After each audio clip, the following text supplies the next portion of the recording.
Kemarahan mengguncang Emily saat dia menatap dua ban kempes di Hondanya. Dia menarik tudung mantelnya untuk menghindari hujan dan menyembunyikan kemarahan dari Xander. 2 minggu lalu, 4 ban kempes.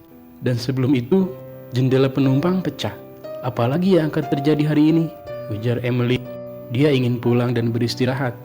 Dia sudah cukup mengalami banyak trauma. Emily menarik nafas. Dia fokus pada masalah di depannya. Jika terus memikirkan Lindsay dan Sean, dia akan menderita, pikir Emily. Aku harus memasang kamera, gumam Emily. Mempertimbangkannya setelah insiden pertama dan kemudian terjadi lagi setelah yang kedua, sekarang dia merasa kesal karena membiarkan kejadian ini terulang. Ishak berdiri di sampingnya, debu mengumpul di rambutnya. Aku benar-benar minta maaf, sialan orang-orang itu. Kamu tidak melihat siapapun? Xander bertanya pada Ishak.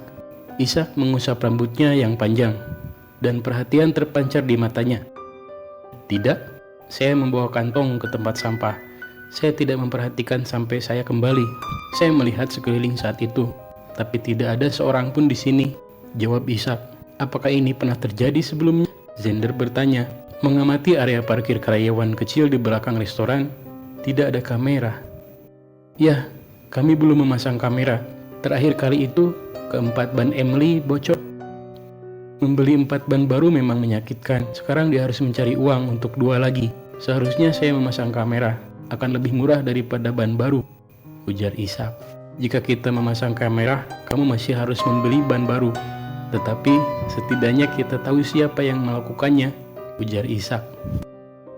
Emily memperhatikan tatapan Xander yang melekat pada Ishak. Xander paham.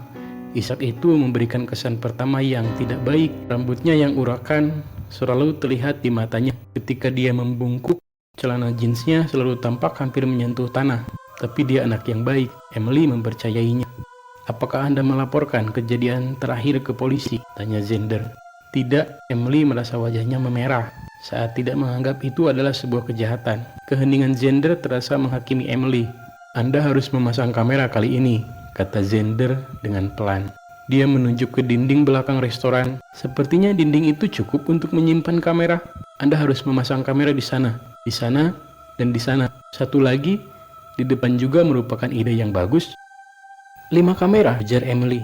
Saya harus membeli ban baru terlebih dahulu dan melunasi 4 lainnya. Ini konyol. Bolehkah saya memberimu tumpangan? Xander menawarkan. Aku tidak ingin merepotkanmu, kata Emily. Oh, tidak sama sekali. Saya bisa sambil mewawancaraimu selama di jalan, kan? Kita belum selesai, ujar Xander. Xander tersenyum dan terlihat perubahan di wajahnya. Agen yang serius itu tampak 10 tahun lebih muda ketika dia tersenyum. Kalau begitu, Anda bisa mengantar saya pulang. Saya akan meminjam salah satu mobil bibiku, ujar Emily. Rumah Barton? Tanya Xander.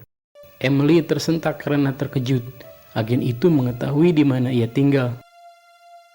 Saya ada di sana tadi pagi. Saya mencari Anda dan bertemu dengan salah satu bibi Anda.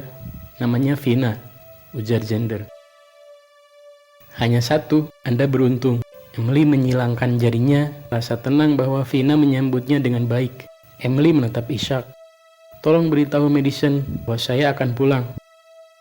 Ishak mengabulkan permintaannya dengan gaya cueknya dan berjalan menuju pintu belakang, menaikkan celananya dengan satu tangan dan melangkahi genangan air. Dia anak yang baik, ucap Emily kepada Xander yang sedang memperhatikan Ishak dengan cemberut di wajahnya. Saya memberinya kesempatan ketika tidak ada orang lain yang mau menerimanya, dan dia membayar saya 10 kali lipat.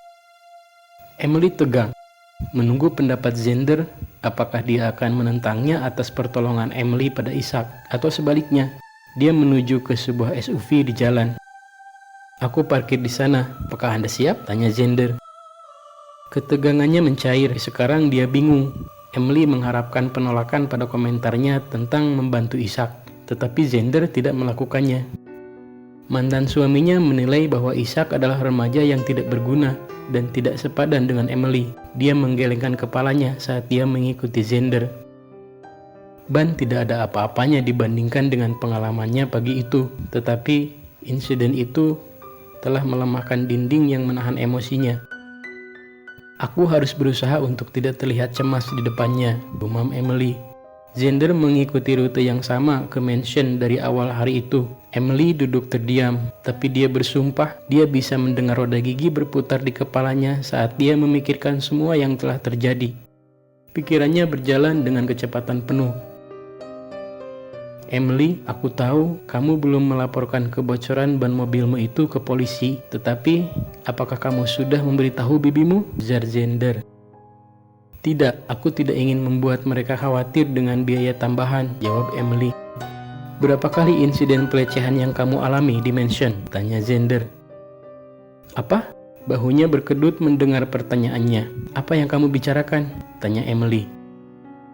Aku membersihkan rakun yang mati dan tergeletak di rumahmu hari ini. Vina bilang itu bukan pertama kalinya. Emily meliriknya. Wajahnya pucat, mata yang biru tua terkunci pada Xander. Kamu harus mempertimbangkan bahwa kerusakan pada mobilmu dan hewan mati yang ditinggalkan di mansion itu ada kaitannya. Itu semua merupakan pelecehan. Siapa yang ia tuju? Anda atau keluarga Anda?